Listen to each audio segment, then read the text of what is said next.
Assalamualaikum warahmatullahi wabarakatuh. Yang saya hormati, dosen pengampu mata kuliah pengembangan media pembelajaran pendidikan masyarakat, yaitu Dr. Andes Sri Kusmantono beserta Ibu Retno Dwi Lestari. Sebelumnya perkenalkan, nama saya Widi Kurnia, saya biasa dipanggil Widi. Saya berasal dari kelas C Program Studi Pendidikan Masyarakat Fakultas Ilmu Pendidikan Universitas Negeri Jakarta. Pada kesempatan kali ini saya akan memaparkan terkait desain dan perorganisasian muatan media pembelajaran. Yang utama terdapat landasan perancangan media instruksional. Teman-teman perlu ketahui bahwa landasan perancangan media instruksional merupakan landasan yang penting bagi pengembangan pendidikan yang efektif juga berkelanjutan. Dalam konteks ini, perancang media pembelajaran dapat merancang pembelajaran berbasis proyek ataupun simulasi interaktif yang memungkinkan peserta akan mengeksplorasi konsep secara mandiri dan juga membangun pemahaman mereka. Tidak hanya itu, tetapi landasan perancangan media pendidikan juga mencakup pemahaman prinsip-prinsip pembelajaran dan juga teori-teori pembelajaran yang mendasarinya.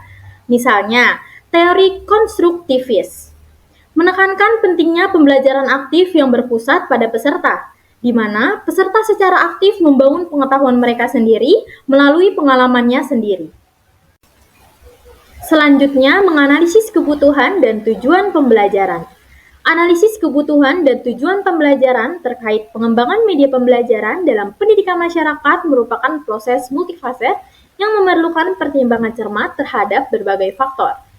Tujuan pembelajaran dengan kebutuhan sosial yang teridentifikasi memerlukan pembedaan dan pemahaman tentang hasil yang diinginkan dan juga efek yang diinginkan dari media pembelajaran. Selanjutnya yaitu terdapat 5 strategi pengorganisasian konten pembelajaran. Yang pertama yaitu strategi berbasis taksonomi tujuan pembelajaran.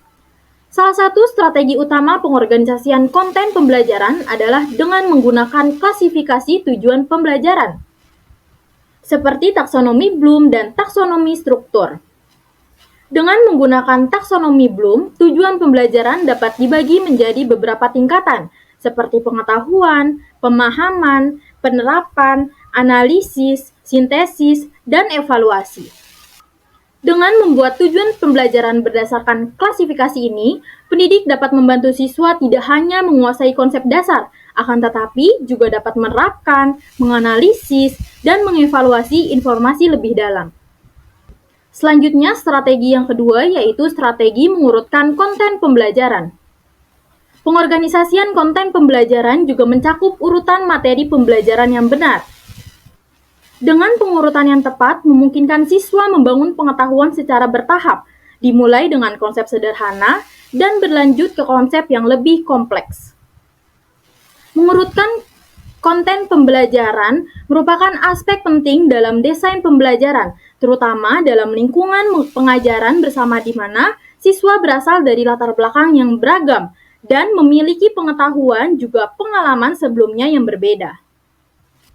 Urutan yang efektif berarti mengorganisasikan materi pembelajaran secara logis dan selangkah demi selangkah untuk mengoptimalkan pengalaman belajar bagi siswa.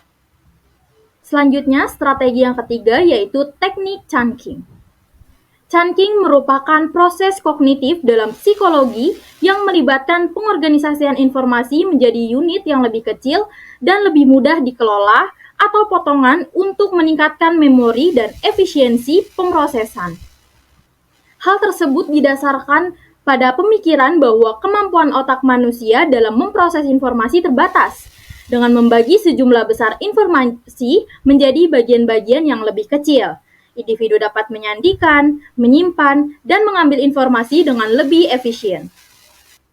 Teknik chunking banyak digunakan dalam desain pembelajaran untuk memfasilitasi pembelajaran dengan mengorganisasikan informasi yang kompleks ke dalam unit-unit yang lebih mudah dipahami dan diingat oleh siswa. Integrasi selanjutnya yaitu integrasi multimedia. Integrasi multimedia merupakan strategi yang berharga untuk meningkatkan organisasi dan presentasi konten pembelajaran dalam lingkungan pendidikan komunitas. Dengan menggabungkan teks, gambar, audio, dan video ke dalam materi pendidikan, pendidik dapat mengakomodasikan beragam gaya dan juga prevensi pembelajaran, menyediakan beberapa titik masuk untuk eksplorasi sehingga dapat meningkatkan keterlibatan dan motivasi peserta didik. Dengan memanfaatkan kekuatan multimedia, pendidik dapat menciptakan pengalaman belajar yang dinamis dan interaktif yang memenuhi beragam kebutuhan juga minat siswa pendidikan komunitas, yang pada akhirnya menghasilkan hasil pembelajaran yang lebih efektif dan juga berdampak.